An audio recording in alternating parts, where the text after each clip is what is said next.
What's up, guys? Today, on this last episode of this little series I'm doing, I'm going to be showing off this cool little trick in Earthbound, one of my favorite games ever.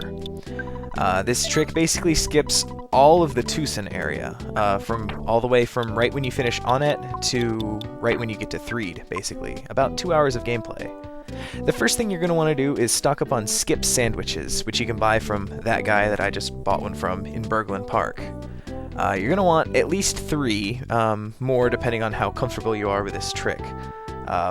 You probably want to save at that bus station I just saved before I started recording this. And you're going to want to go south of the bus station, pop a skip sandwich, and you see that little lip where Ness is standing? You're going to want to try to jiggle your way in there.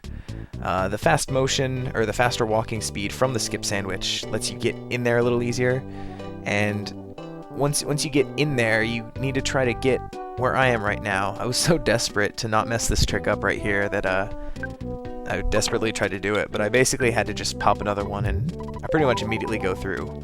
You're going to want to do this 2 more times. The other one is right here, and I almost immediately got it right there.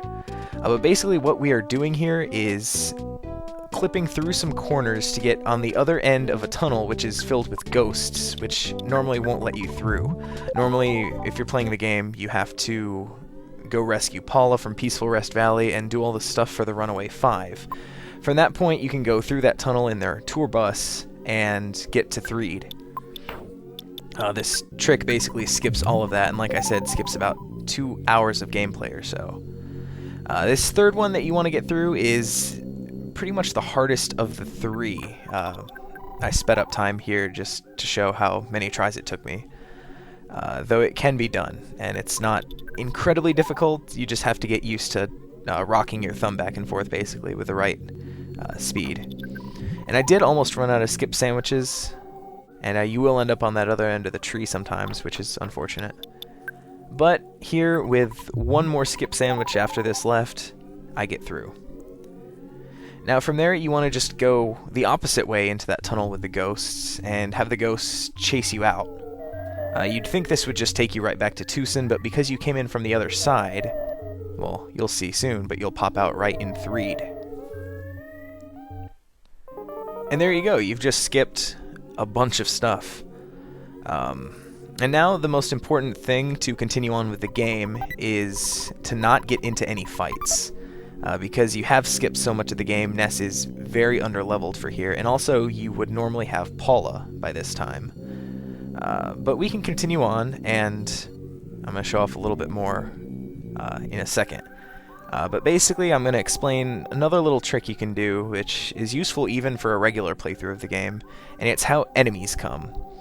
You see me, I'm kind of inching forward. It's because I don't want any enemies to see me, basically, and a couple of the enemies in this area have really bizarre movement patterns, like those flies right there. But basically what you can do is if there's enemies on screen that you don't want to fight, get them slightly off screen, wait a couple seconds, and then move forward. They will most likely be gone. If they're not, you didn't wait long enough or didn't get them enough off screen, like right there. But basically you can do this to basically reset any enemies. If I know there's some really annoying stuff to fight later in the game, you can basically do this all you want. And see, now they're gone. Well, for the most part, except for that one. You definitely do not want to fight the trash can enemies. They're pretty strong. But you want to go up here through the cemetery for these zombies to see you, because it's how you trigger part of the game. And there's some enemies I want to not see. I actually tried to record this one other time, but got into a fight where 2 enemies basically started fighting me, and I got utterly demolished. So I had to redo the trick and everything. But see, there's a fly there, and I definitely want to despawn him because, like I said, he has a really weird movement pattern, and he basically will get into a fight with you. I didn't see one, but there's one camping in the flowers there. I sped up time for this battle just to show how hard it can be to get away. Even when you're normally leveled, it's sometimes hard to run away from stuff. But here's with how underleveled I am. I actually had to take a turn to heal. But eventually I do get away from him. And now once you're out of the cemetery, you're pretty much home free. Letting those zombies see you triggers the lady to go into the hotel, which you need to do to continue on with the game anyway. So just follow her to her room, like you would normally do.